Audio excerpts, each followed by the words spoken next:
media, lagi nakafocus na kami lagi, hindi lang kami kumikibot, pinapanood ko lang ano nangyayari. Kaya nakafocus sa inyong investigasyon. Dahil, naturalmente, doon last nawala, yung bago nawala yung mga tao, doon sa sabungan ninyo. I just would like to tell you na kaya nakasintro, baka sabihin mo na kayo lang ang pinagtutukan. Kayo talaga. Binanatan noon ni Gretchen Barreto si Senador Ronald de la Rosa Bato ang nanguna sa pag-imbestiga sa Senado kaugnay sa mga nawawalang sabungero dahil sa sinabi nitong may alam siya kung sino ang nasa likod at utak sa mga nawawalang sabungero. Nilaglag na ng aktres na si Gretchen Barreto si Senator Bato de la Rosa na tumatalpak din daw sa gitna ng Senate hearing tungkol sa mga nawawalang sabungero.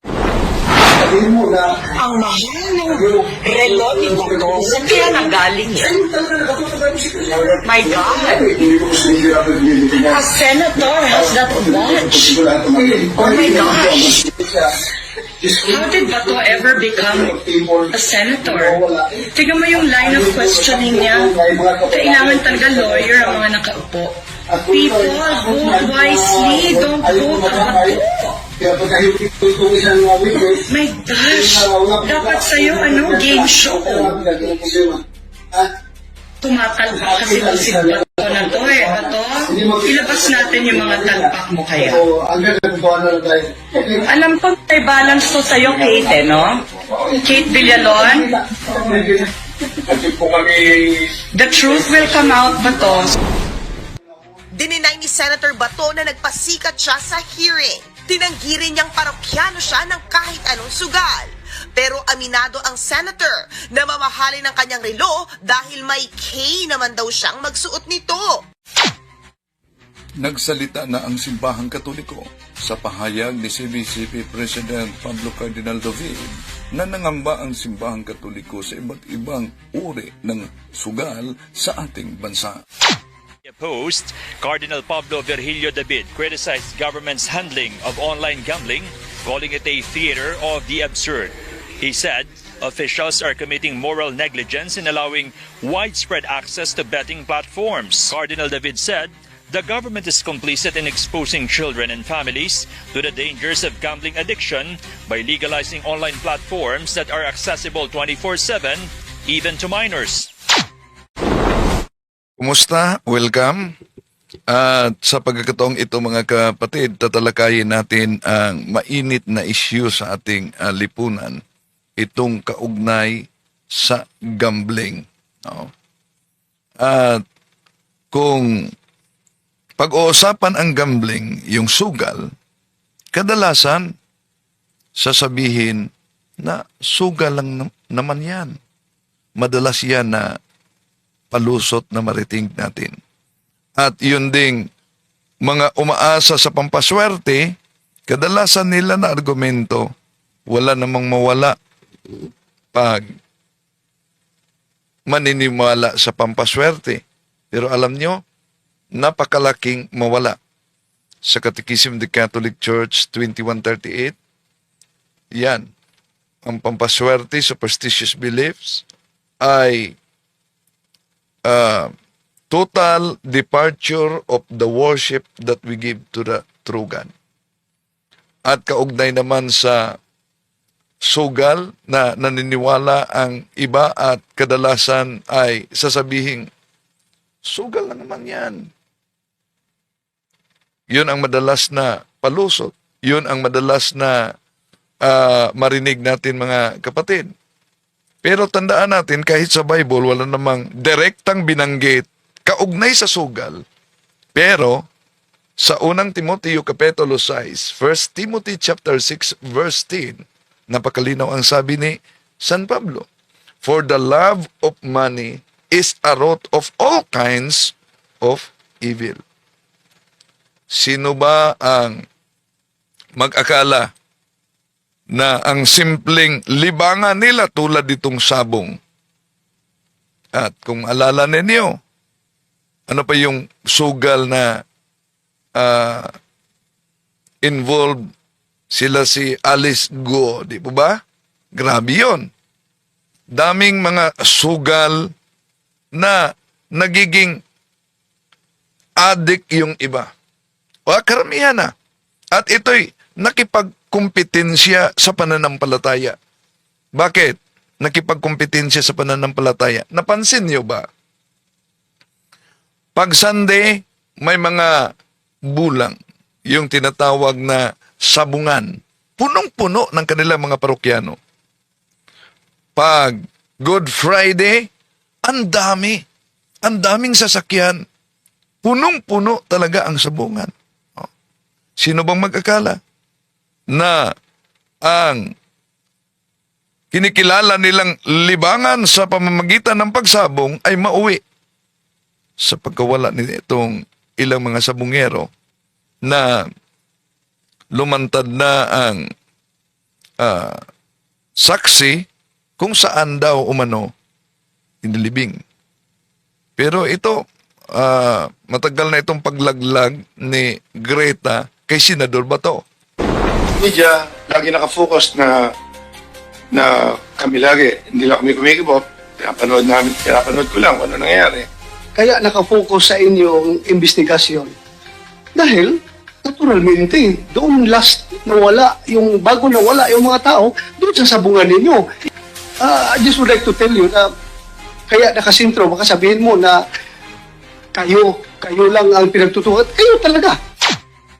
Binanatan noon ni Gretchen Barreto si Senador Ronald De La Rosa Bato ang nanguna sa pag-imbestiga sa Senado kaugnay sa mga nawawalang sabungero dahil sa sinabi nitong may alam siya kung sino ang nasa likod at utak sa mga nawawalang sabungero.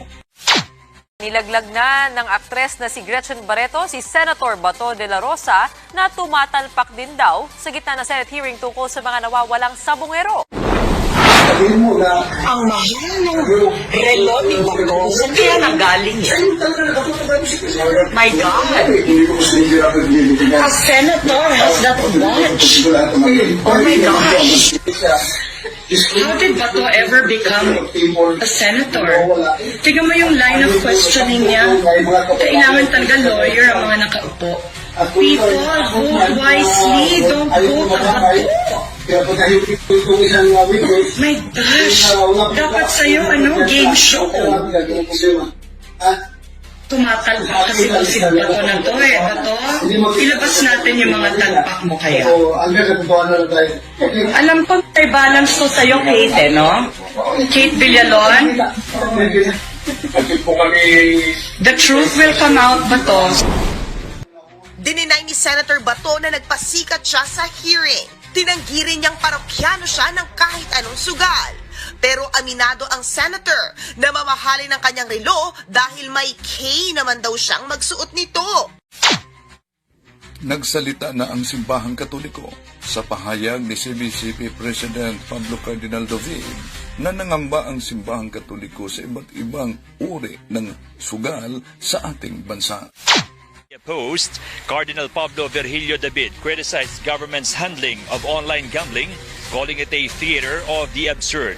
He said officials are committing moral negligence in allowing widespread access to betting platforms. Cardinal David said the government is complicit in exposing children and families to the dangers of gambling addiction by legalizing online platforms that are accessible 24/7, even to minors. Yung mga madalas na argumentong sugal lang naman yan, tila ba maliit lang na bagay at walang epekto sa buhay ng marami. Pero ngunit, kapag tingnan natin mga kapatid, ang mas malalim, malawak na epekto nito, lalo na sa ating panahon ngayon. Alam nyo, ang sugal, gaya ng meron pang video karera, di ba? May mga protectors daw yan. Video karera, waiting, online casino, online sabong. Mga kapatid, hindi ito personal na bisyo. Isa din itong uring addiction. At ito ay isang sugat sa moralidad, sugat sa espiritual, at malaking problema sa lipunan. Nagiging salot pati na sa ating pamahalaan. Ito, bago natin tatalakayin, iparinig muna natin ang bahagi sa Senate hearing kaugnay sa ilang mga saksi at yung mga kamag-anak at yung sinasabing mataas na posisyon ng PNP na may kaugnayan umano sa naturang pagkawala. Ito ang bahagi, mga kapatid. Narinig ko yung salita pa nung anak ko, yung salita ng mama. Sino to? Ang sagot sa akin ng anak ko, papa ko po yan. Then pinatay na yung telepono. Takbo na po ako doon. Siguro mga mag-alas 9, nakarating ako sa Manila Arena. Alas 9 ng gabi. Gabi? Alas 9 ng gabi po, na same date ng January 13. Saan ka galing? Paranaque po. Okay, go ahead. Diretso po ako doon sa basement na kung saan doon ang loading and dropping point ng Manila Arena. May isang basement po doon. Yung unang security po, ang sumalubong sa akin, ang tapang. Sabi ko, Brad, huwag kang matapang. Magulang ako nung pinuha ninyo mga tao, isa ako sa magulang. Pakisoli nyo lang kung anong problema pag-usapan natin. Pakisoli nyo lang, pakihabol nyo lang. And then, kung ano-ano na po. Pansin ko, outnumber ako, kausap ko si Mr. Bakay at si Mr. Velasco, pare, bumaba na kayo dito. May problema dito. Lumabas na po ako ng basement. Sinalubong po ako nung dalawang security pa po ng arena. Yung mga naka-jacket.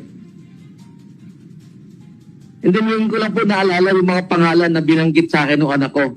Mabuti na lang po, nung time na yun, nakuhaan ko sila ng picture. Dahil nang dumating na po sila, yung mga kasama ko. January 13. So, banggitin mo na ngayon for the record para i-require natin si Atty. Santos na bitbitin niya yung mga gwardiya niyan dito sa next hearing. Pangalan, please. Para ma-record natin. Sana nga po, Atty. Santos, makarating yung mga tao nyo na hindi mawala. Hindi mo na problema yan. Problema na ng komite yan dito. Kami na bahala niyan.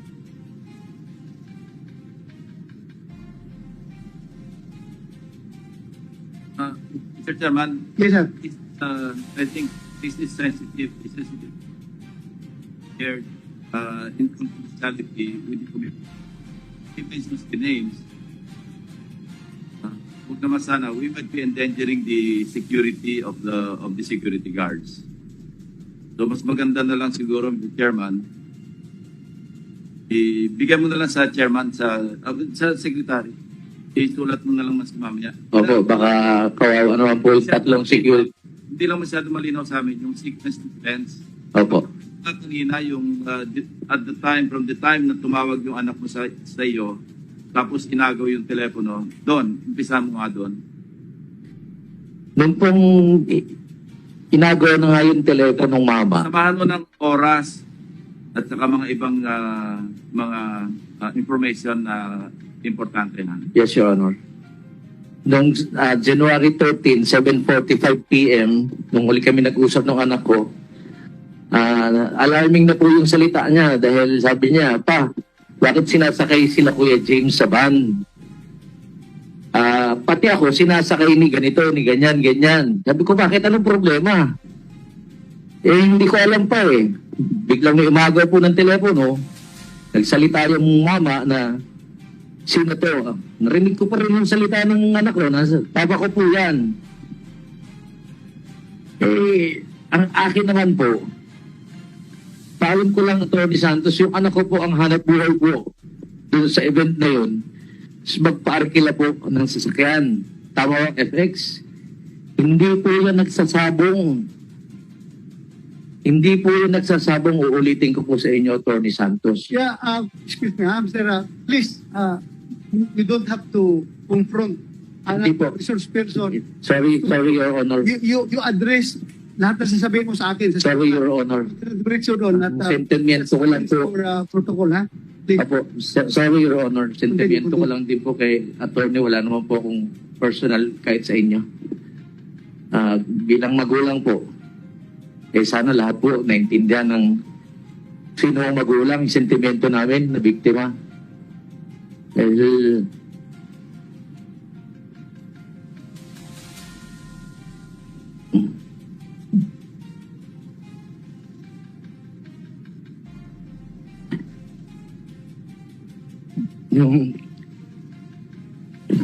tapos po na nag-usap.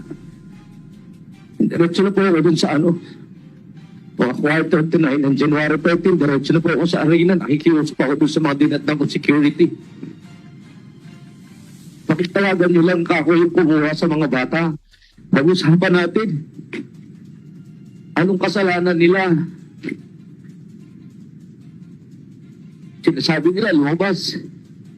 Alam niyo, Your Honor, yung pong arena na yan, hindi ka po makakalabas dyan kung wala kang sinasabing may pass po sila dyan eh. Mayroon po silang binibigay na papel dyan para yan katunayan na wala kang problema sa loob, wala kang utang sa loob bago ko po lumabas sa ilalim, sa basement at dun sa main gate ng arena compound. May-record in po yung sakyan ng anak ko na pumasok at naghatid dun sa loob ng building ng Manila Arena. Pero yung check-out po, paglabas, wala po silang binigay na record sa amin. Na yun lang pong nakakalungkot. Kung ano man po yung binibintang nila na tsupe-tsupe. So, sa sabungan, sa nalaman ko, pag papasok ka, meron daw entrance, may bayad. Dito, sa sabungan, na part ng Misamis Occidental, ay 500 ba to bawat papasok. Iwan ta kung magkaano dyan sa arena. So di basta-basta din makalabas pala sa kanila kung wala yung gate pass, no? Na katibayang wala kang problema doon sa loob. Naman po sana maidamay yung tao. Walang kinalaman. Nakakaawa po yung mga bata. Salamat, Mr. Inonog. Meron lang ako itanong sa'yo.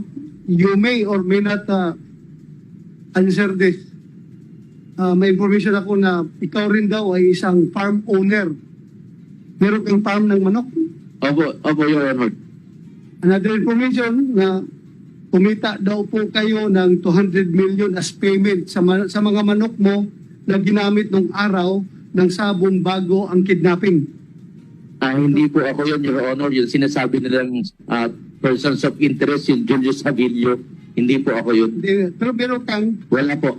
sarili ng farm na manok. Meron po, Your Honor. Ano pangalan nun? Yung Julius Abilio po, yung sinasabi nilang una ng persons of interest, yun po yung may issue ng 200 million. Okay, thank you. PNP, sana ito? Si IDJ, sana ito si person of interest? Julius, Yes, sir. We are still, he's part of our person. Because he's considered also a missing person. missing pa rin siya? Missing rin siya? Hindi namin siya, yung mga kamag-anak, sir, kita-kita na namin mahanap talaga. Missing rin. Yes, sir. Kaya, taga-Pangasinan, sir. Tandi namin yung Pangasinan talagang hindi mahanap. Pamilya, kahit pamilya. Wala kayo napunta pamilya? Hindi rin na alam, sir. Pero patuloy pa rin yung paghahanap namin sa kanya. Ano nga pangalan nun uli, Mr. Inonog? Yung sinasabi mong financier? Julius Abilio po, Your Honor. Julius Abilio. Julius Abilio. Opo, Your Honor. Kaya yung missing hanggang ngayon na... sabi po missing, pero based po dun sa mga huli naming naririnig na report dun sa mga kamag-anak, nagtatago. Dahil hinahabol nga po, hinahanap siya para magpaliwanag. So ganito, para magkakaroon kami ng teorya dyan sa nangyayari. Most likely, kung yung anak mo at saka mga kasamahan niya ay pinick up dahil sa allegation na nanunyupi Opo. sa Sabong, most likely itong pinanser nila, yun yung kumita sa panyunyupi nila. Clarification lang po, Your Honor. Hindi po namin naging financer yun. Ano yun? Ano? Hindi po, wala pong relation sa grupo po namin yun. Sa ano po siya? Grupo yun ng Santa Cruz yung nawala, yung victim po sa Santa Cruz. Yun po ang kanyang entry. Yung nawala sa Santa Cruz. Mr. Chairman, Okay, good. Sir. Again, Bert, Director Pero, si Mr. Nonog mentioned what appears to be a logbook. Can you also include that when you issue the subpoena to sa TECOM na isabit yung logbook? Yes, Your Honor. Okay, thank you. Thank you, sir. Thank you. So, okay ka na? Yung iba na naman. Next na naman. Sino susunod? Pwede. Ikaw, ma'am, Mrs. Mother of James Bakay. Please, sabihin mo muna yung pangalan mo, ma'am, bago ka magsalita ng iba. Ako po yung mother ni James at ni Marlon Bakay. Ako si Isabelita Bakay na taga-barangay Sampaloc, Tamay, Rizal. Yung pong dalawang anak ko, nawala po nung January 13 sa Manila Arena. May entry po yung anak ko doon na 6 stag sa Battle of the Big Boys. Na weekly po yun, may ganun. Nagpapasalamat po kami mga senator, sir, mga anditong PNP officers dahil narinig nyo na rin kami at long last. Day 2, day 3 pa lang po, napunta kami sa mga CIDG, Krami, Station 6. That time, kasi nga po pandemic, halos walang umasikaso sa amin. Staycation na quarantine, sarado yung office. Kaya at the third day, walang man lang magsabi sa amin kung saan napunta yung mga anak namin, even doon po sa loob ng Manila Arena. Pero the fact na andoon nawala yung mga bata, doon po kami masakit ang loob namin. Ano po bang kasalanan? Anong nangyari? Sino kumuha? Saan dinala? Anong ginawa nila hanggang ngayon? Hindi namin alam.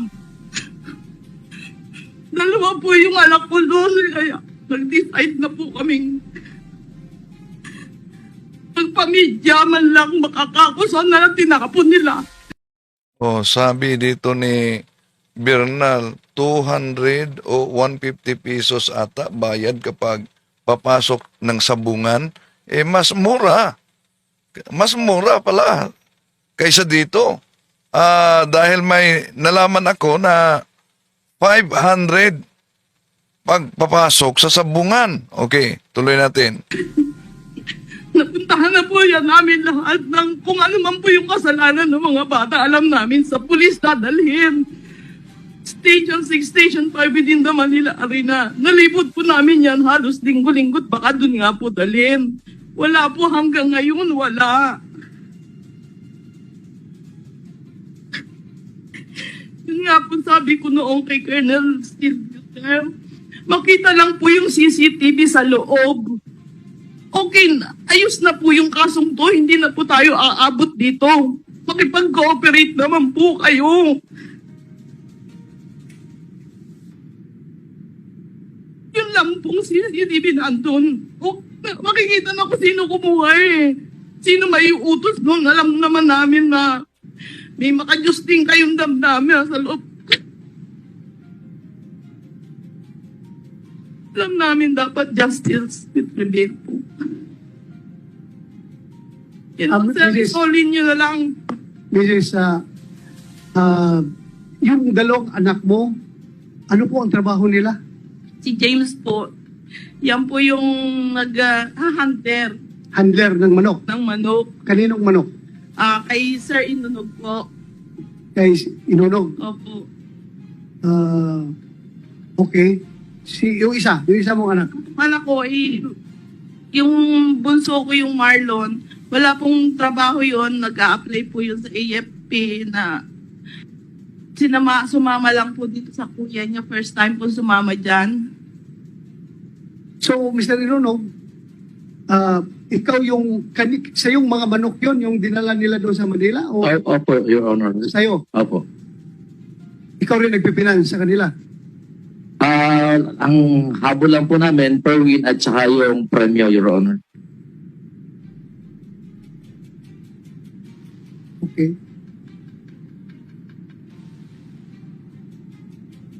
So, may napaulat na ngayon na malaki talaga ang nasa likod nito. May senador daw, may 2 congressman daw. Update natin yan, mga kapatid. So, kung di basta-basta makuha yung CCTV sa arena, meron talagang protector nito. Oh. Pero sa tagal na ng investigasyon, bakit di pa napakita talaga sa Senate hearing yung, ewan ko kung napansin ba ninyo, yung CCTV sa arena sa pag-abduct nito mga biktima.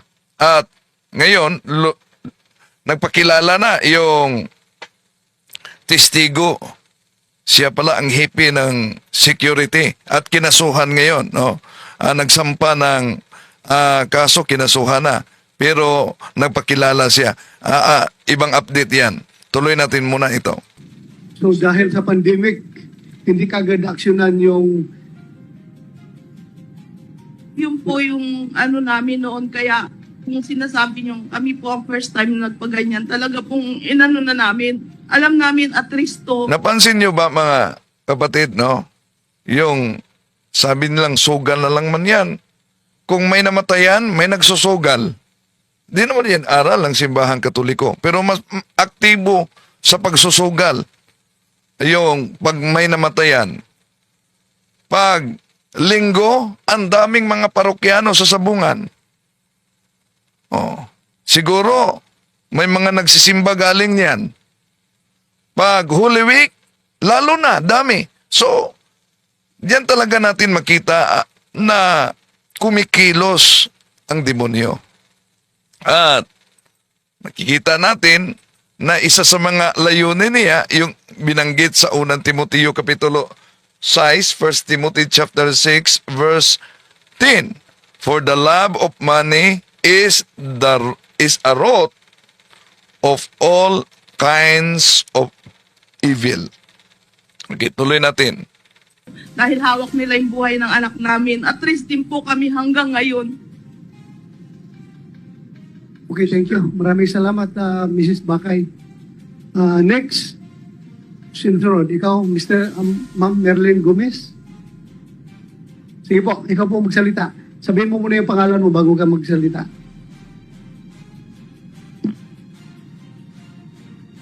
Ako po si Merlin Gomez. Anak ko po yung isa sa nawawala na si Ruel Gomez po. Yung pong araw na pagkawala po niya ay bago pumunta ng sabungan po. Nagpaalam po sa akin na, ma, magsasabong ako para may pangdagdag sa bayaran sa ospital, sabi. Dahil po yung pangalawa kong anak ay nasugod po sa ospital. Maraming tumanggi sa amin na ospital. Diyan lang kami natanggap po dito sa may Metropolitan. Pero sobrang taas po na yung bill nila. Kaya ang sabi ko sa anak ko, huwag ka na lang pumunta. Asikasuhin mo na lang, baka madala sa promissory. Pero hindi po siya, mapupunta ako dahil para may pangdagdag sa bill. Yun po ang sabi niya. At saka yun pong gabi na po yan, nung madaling araw, nagparamdam po sa akin na may iba ng nangyayari. Talagang kabadong-kabado po ako. So, ma'am, pwede naman siyang magsugal online. Bakit sumama siya sa grupo ng nila ni Mr. Inomog, yung anak niya? Bakit sumama yung anak mo doon sa arena mismo? Anong papel niya? Anong trabaho niya? Siya po yung taga-Tari po, Mr. Chairman. Taga-Tari? Opo, nag-aral po kasi sa Kung sa English yan yung gaffer? Opo. Taga-Tari? Hindi lang po sa arena siya nagtatari, ini-invite din po siya sa ibang Kahit sa ibang sabungan.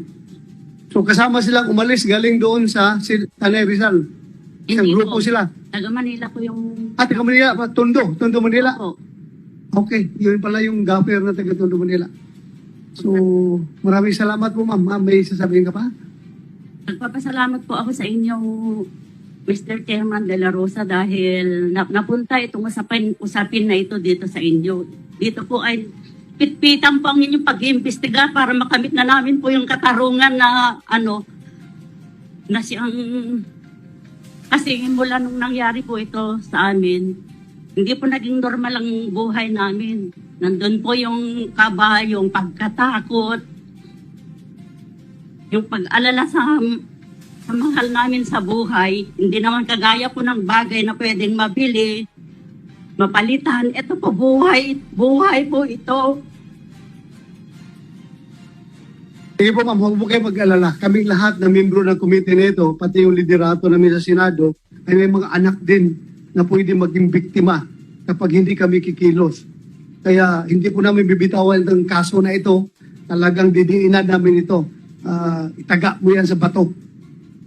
Didiinan namin. O itaga daw sa bato, pero ilang taon na ang nakalipas mula sa isinagawang investigasyon ngayon, pumutok. At sa pagputok sa balita ngayon, may idinawit na 2 congressmen, 2. At may senador. Sino kaya yon? Sino kaya ang idinawit na senador? Tutukan natin to. Itong kaso na ito. Maraming salamat po. Salamat. Kay running President Panfilo Lacson. Sa lahat po rito, marami pong salamat po. Mr. Chairman, just a question to General Pero. Nakuha mo naman yung mga cellphone ng mga number ng mga anak nila? Mr. Chair, lahat po yan ay palagi po namin kinukonsulta at lahat naman po ay nakuha na rin ng testimonya. At yun po ay... Hindi, yung mga cellphone ng mga anak nila, yung mga numbers. Yes, sir. Yes, sir. Nakuha nyo na? Yes, sir. And did you coordinate already with the telcos para ma-trace kung nasan yung mga... Yes. Natitrace yun. Kung nagkamali yung tumangay doon na hindi pinatay, matitrace din yun, mga oras na yun hanggang saan punta. Yes, sir. Unfortunately, sir, dahil sa may mga regulasyon na pinapatupad sa mga panahon na to, sir, medyo limitado, sir, yung ating technical support. But rest assured, sir, na ginagawan pa rin namin ang pamamaraan para possible ma-locate yun, sir. Sige, please. Because also, pasok doon sa mga sumpina powers din yun. But, yes, sir. Thank you, sir. please, I just want to hear it directly from you.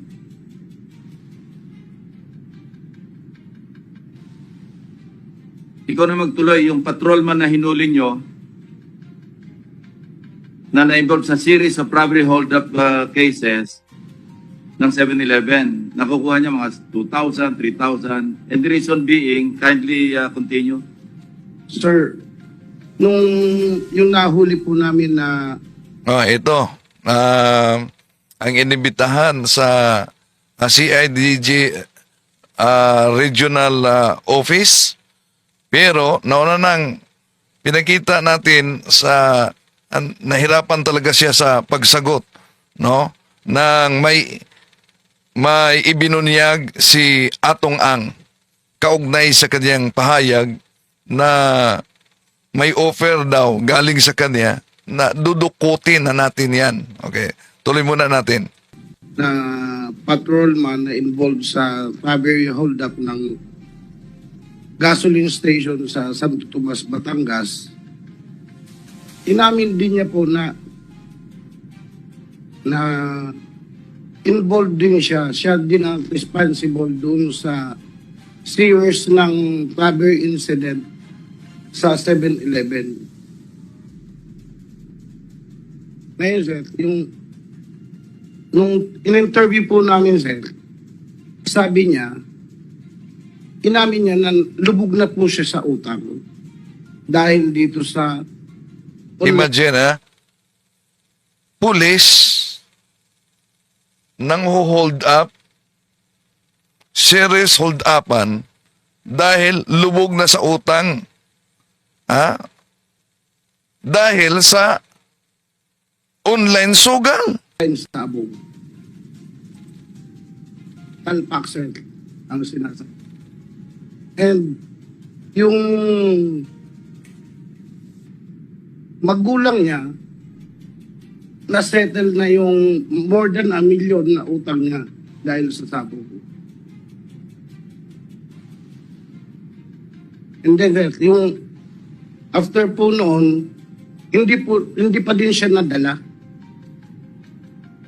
Tuloy-tuloy pa din siyang na lulong sa online sabong. Nagkautang na naman siya sa pinsan niya. Nung sinisingil na siya, wala na siyang maibigay, wala siyang maibayad, lubog din sa loan. Kaya ang ginawa niya po, nag-resort na siya sa pang-hold up. Tinanong ko, sa investigation nga po kasi namin, sir, 2,000, 3,000 lang po ang na-hold up niya sa 7-Eleven. Talagang malaki ang pagsisisi. Nung tinanong namin, sir, nagsisisi po na talaga siya. Dahil lang pa sa pagkalulong niya sa online sabo. So, you filed robbery cases against him, nakapile na? Actually po, na turnover namin sa Santo Tomas, Batangas for the inquest. Yeah. And then sa amin, sa Laguna, sir, na-file na po siya for regular filing. Yung separate cases sa robbery hold-up ng 7-Eleven sa Pagsanghan, Los Baños, and Okay, Alabino. nakuha na namin yung essence ng istorya. Thank you, Mr. Chairman. Grabe, ano? Ang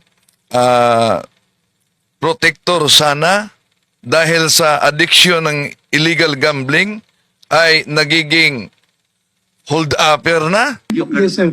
Thank you, sir. We have isa na. Ayan. Napansin ninyo, straight na sumagot ang naturang dating regional CIDG siya. Pero kaugnay sa issue na may inihayag si Atong Ang na siya mismo ang nag-offer na dudukutin yung mga nanawala. Parang kabado yata sa pagsagot dito si Colonel. Media, lagi nakafocus na kami lagi, hindi lang kami kumikibot. Pinapanood namin. Ikaw ay nag-volunteer na dukutin na lang yung mga suspect na yan. Nadinig ko po kanina. So narinig mo lahat? Siya yung tinanong ni Senador Lacson na yung nahuling pulis na nang hold up dahil sa addiction sa gambling, no? Siya yun, direkta. Pero dito sa tanong na ito, pansinin niyo ang kaniyang sagot. At na sinabi niya kanina? Yes, sir. Okay, you have the floor. Either you confirm or deny lang sinasabi ni Mr. Atong Ang. Sir, ganito po yun, sir. Last year, nung ako po yung assigned pa sa NCR CIDG as the regional chief, kakilala ko, kaibigan ko si Joseph Lumbad, and humingi sila nga ng tulong na because Joseph Lumbad is working for the Lucky 8 kasamahan po nila Mr. Atong Ang, sir. And ang sabi ko, gawa po kayo ng letter request for police assistance. Yun na nga po yung i-present po kanina at naka-address nga po yun kay General Ferro sa Director CIDG. And yun yung, kung naalala niyo po noon, sir, no first Senate hearing, nasabi yun ni Attorney Santos na may request sila for assistance na kasama NBI at CIDG na ina-allege nung isa sa mga witness na malakas na daw si Mr. Atong Ang sa NBI, sa CIDG. Pero sa amin, sir, for purposes na kailangan po naman talaga namin, kayo po sir, lahat naman tayo bilang pulis, for police assistance, intervention, kailangan may basis. Kaya gumawa po ng sulat si Attorney Santos from the Lucky 8 Corporation, address to Director CIDG, ako po ang nag-receive, and nag-usap-usap na po kami, kasama na po noon yung NBI. That's the first time na doon nga po, nagpunta kami minsan sa office na ni Mr. Atong Ang sa Mandaluyong, sir. At saka, sandali it was recorded during the last hearing Yes, sir. na si outgoing CIDG Director, General Ferro, was blinded by that operation. Hindi niya alam. Hanggang sayo lang ang coordination, hindi niya alam. Diba? Naggulat pa nga siya. Meron pala kayong operation na ganun ginagawa. Hindi niyo pinapaalam yung director ninyo. Sinabi ko po yung sa kanya kasi kung makikita niyo po, sir, yung letter request for police assistance addressed to Director CIDG, ako nasabi naman ni General Ferro po noon, sir. O, ikaw na no, yung bala. Sa NCR, CIDG na, kayo na humawak. Kaya ako na po ang nag-receive, sir. And after the police operation, may Pero natin ha, nag-delay si General Ferro na hindi niya alam yun. Tapos sa'yo, nagsasabi ka na siya nagsabi sa'yo na ikaw ang bahala. Yes, sir.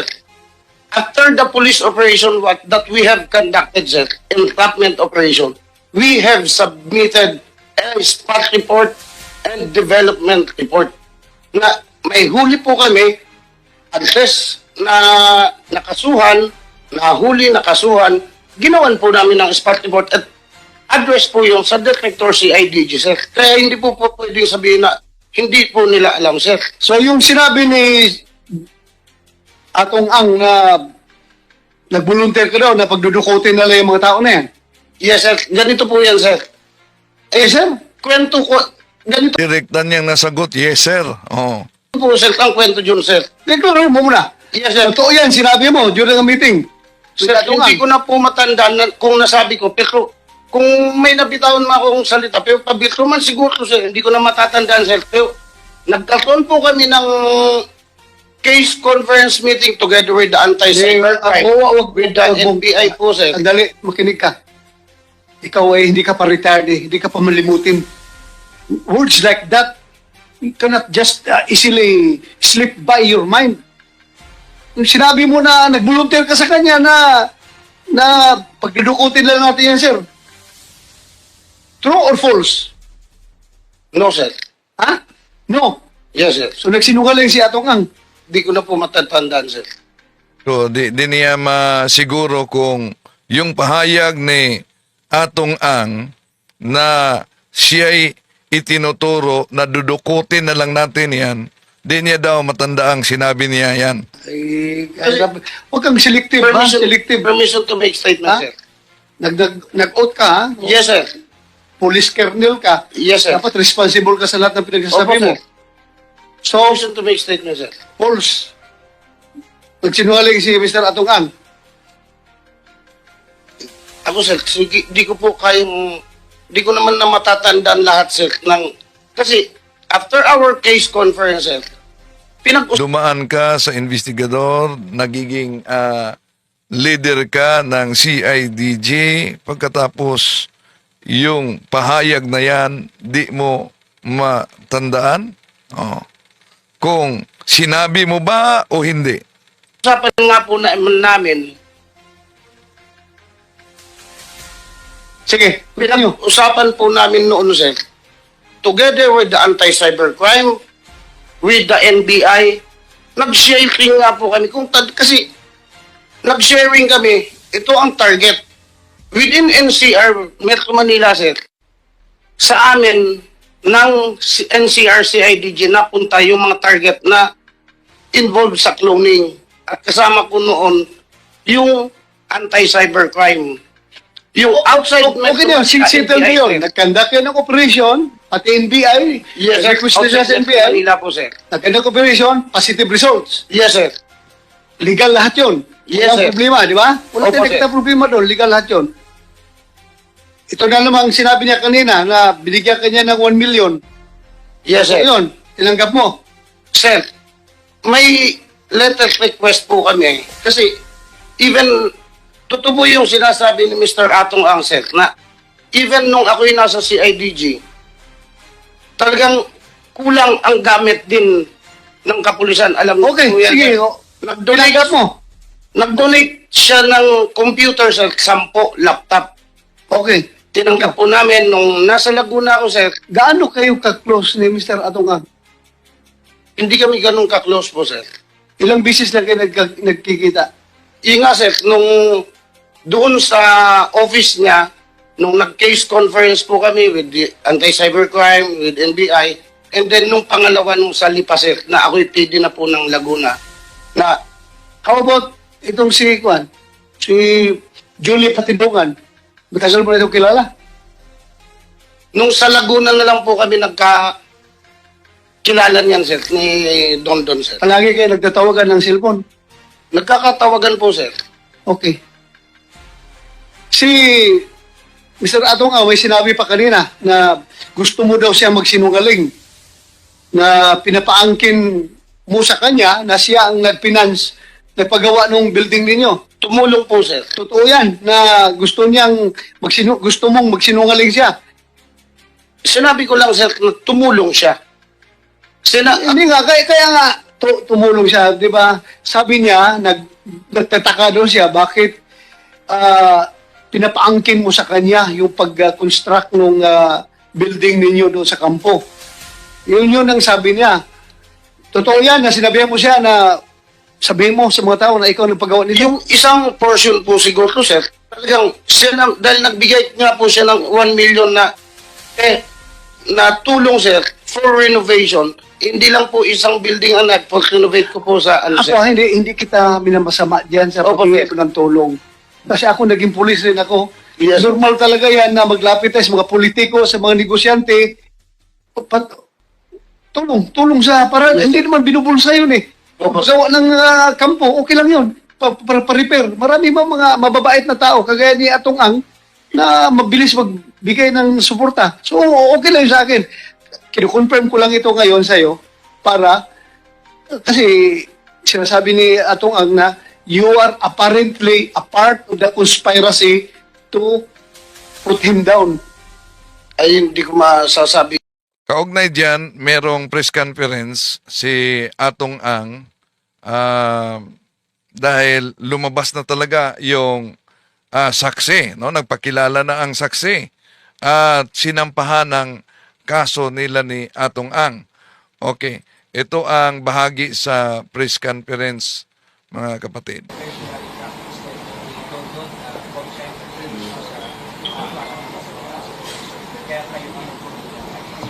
Well, ang basa ko sa doon, tingin ko talaga makitid ang utak niya. I think pera-pera lang talaga habol niya. Isipin mo sinasabi niya pati kagabi. Bigyan siya ng pera kasi tatakbo na raw. Baka akala niya, yung ginawa niya, pwede niya takbuhan lang bigla. Hindi ganun eh. Kasi sanay naman yata sa kumuha ng pera, tumakbo eh. Hindi ko alam ang background niya eh. Sir, tama po yung tama po yung sinabi niya. After niya naglabas ng statement against you, hiningan kanya ng pera. Tama po. Since February pa, hindi ba? February pa siya humihingi. Nalaman ko na mayroon siyang affidavit na ganyan. Parang mga May yun eh. Tapos nalaman ko, kasi umiikot yung affidavit niya, nag-leak eh. So just to clarify, sir, wala kayong inutos sa kanyang gumawa ng anumang krimen? Of course, hindi. At siya lang yung maaaring gumawa ng mga krimen na iniigit ang laban sa inyo? Well, hindi ko masabi. Tingnan mo, sinabi niya sa akin, gusto niya umalis na. Sinabi niya sa akin na sinukuli. Maayos na lang daw niya, makumpleto niya lahat. Sinasabi niya Portugal, sinasabi niya US. hindi ba niya naisip ang dami niyang ginawa rito? Pwede ba pumirma na lang siya magre-recant lang siya? Siyempre, kakasuhan din siya ng mga perjury kung ano-ano. Hindi niya naiisip yun eh. So you would ask for departure order against him para hindi makalabas? Well, hindi ko alam. Ang government na ang bahala dyan. Kung ano man ang lumabas sa investigasyon nila. In your part, sir, may nag-file na kayo ng kaso laban sa kanya. You ask the court to hold departure order. Well, kung pwede. Basta okay yun. Yes. Sir, sinabi na po yung Malacanang kahapon na si BBM po ay interesado dito sa kaso ng missing sa Bumeros. Para po malabas na rin yung katotohanan. You're saying, sir, kanina sinabi mo na wala ka kung alam. Are you feeling para, ano man po yung, kung meron o wala, pwede kayong matanong ng DI po kaya, ano po, sinusuportahan siyempre yung sinabi ng Malacanang na para malaman yung kung katotohanan. Kasi prominent figure po kayo sa word ng sabong. First, kaya naman ako nandito. Yun na yun eh. Nakikipag-cooperate na nga ako. Sinasabi ko lahat. Kung ano yung nalalaman ko. Kung ano yung abot lang ng isip ko. Mayroon sabihin ko yung mga hindi ko alam. Ganyan. Kaya tatanong niyo ako about the case ko. Ano nangyari sa mga ano. Hindi ko alam yun. Yung nalalaman. Nalalaman ko. Wala kami. So, sabihin ko, tama naman yung sinabi ng ating presidente na kailangan malaman ng katotohanan. Kaya lumabas na ako kasi kung lagi pakikinggan siya lang siya, eh baka lahat kami guilty na.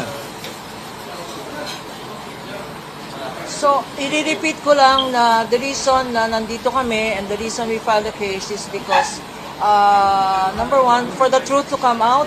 Number two, to affirm that Atong Ang and the members of this the investors group are willing to cooperate with government. With government that includes the President, that includes the Supreme Court, and that includes the Secretary of Justice and all the personnel, no? To come out with the truth. We are on the side of justice here. We are on the side of the families who lost their loved ones, who up to now do not know kung saan ang kanilang mga kapamilya, no, kamag-anak, no. So sana sa mabibigay namin ng ebidensya sa complaint na to, because meron mga affidavits dito, no. Sana mabasa rin ng gobyerno and we will furnish them a copy so that sundan nila yung mga leads. Hindi lang isang lead lang na false pa and misleading. Huwag silang maniwala sa hearsay evidence na isang whistleblower na alam natin, based on personal knowledge, na siya ang nag-i-escort. Kasi ang pera-pera lang to at sinabi niya na gusto na niyang umalis ng country, no. Ang pag inosente ka na tao, gusto mong harapin ang kaso para maklear ang pangalan mo. Yung mga feeling guilty lang, sila ang gustong tumakbo. Sila ang gustong mag-disappear. So, tignan natin ang mangyayari sa investigation. Pero dito sa kaso, we are very confident that there is strong evidence for the 5 cases that we have filed on behalf of Atong Ang. Question Manila Times, sir, that's what we ko lang. Ano masabi niya naman about making allegations on Sanchez? Although tinanggi na ni Sanchez yung allegations na yun, beating allegations, ano po masasabi? Wala naman siya kinalaman sa kaso, pabayaan na rin natin. Sir, just to clarify, may dumating po daw sa inyo isa sa kapamilya yung mga nagsasabi na matay yung kanilang kamag-anak.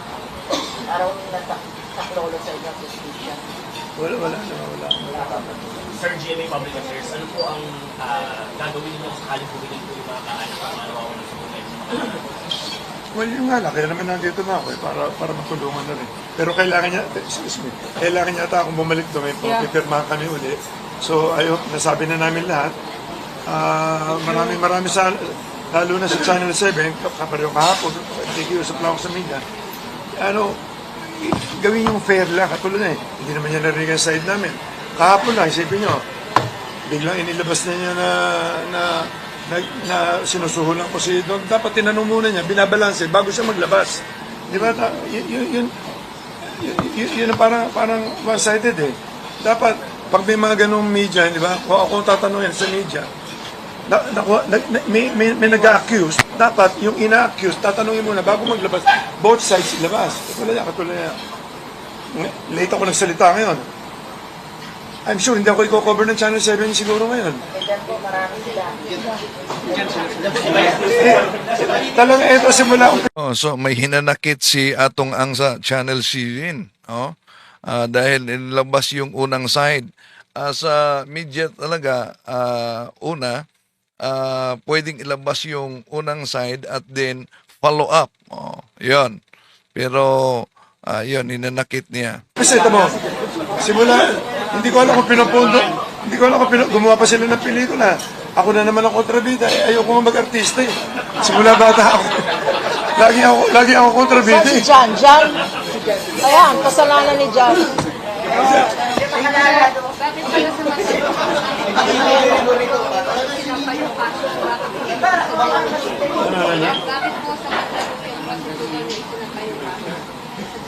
This is his place of residence. Dito ako nakatira dito ako lumaki sa Mandaluyong talaga. Lumaki ako sa tabi ng squatter talaga ako lumaki. Kilala ako dito. Talagang dito ako lumaki sa Mandaluyong. Dito wala akong record na, maski magtanong kayo rito, dito ako simula 3 years old, 4 years old yata yun. Wala akong kaso dito maski na ano. Last question po, may pipirmahan pa sa prosecutor. Sir, laban na ito ng innocent suicide. Bakit po kayo, sir, ang paniniwala, dapat po kayo wala ng tao bayan sa pagkakas? Well, hindi ako pareho na Channel 7 na hindi binabalanse lahat. Ang gusto ko lang balansehin niyo muna bago kayo maglaba. Ako, pakinggan niyo lang side ko. Ngayon, i-analyze niyo ngayon doon sa side na sinasabi ni Don. Number 1, tignan nyo pagkatao niya, pagkatao namin lahat. Wala naman kami yung history na pumapatay ng tao. Yun, mga kapatid, no, sa isinagawa na press conference ni Atong Ang, kaugnay sa sampa nila ng kaso, 5 kaso pala ang isinampa nila sa nagpakilala ngayon na saksi, no? Kaya abangan natin dahil sinampahan nila ng kaso at ngayon ang naturang nagpakilalang saksi, limitaw na talaga, nagpakilala na siya. So, dito natin kita mga kapatid, no, na kaugnay sa sugal, malaki talagang epekto. Mula pa sa pugo, mula pa sa video karera, mga bata biktima sa video karera. At kung tingnan natin ang mga pangyayari sa ating bansa, no, apektado, meron talagang sistematikong korupsyon na naganap kung may kaugnayan sa sugal. Dahil alam naman ng karamihan na sa likod ng bawat sugalan, mga kapatid, merong mga opisyal, merong mga politikong, kaya nga may napaulat na ngayon kung sino ang involved, no, na mga politiko. So may mga napaulat na mga politikong tumatanggap ng suhol. Bakit tumatanggap ng suhol? Walang iba. Ang dahilan upang magbulag-bulagan at magkunwaring wala silang alam, wala silang nakita sa mga pangyayari. So, anong resulta sa mga pangyayaring ito? Pinalakas ang kultura ng katiwalian. Maraming salamat sa inyong pagsubaybay. Tutukan natin ito sa susunod. Yung lingkod, Brad Wendell Talibong. Bye-bye. To make his message known is our responsibility. So here we are to pledge our lives to the Lord.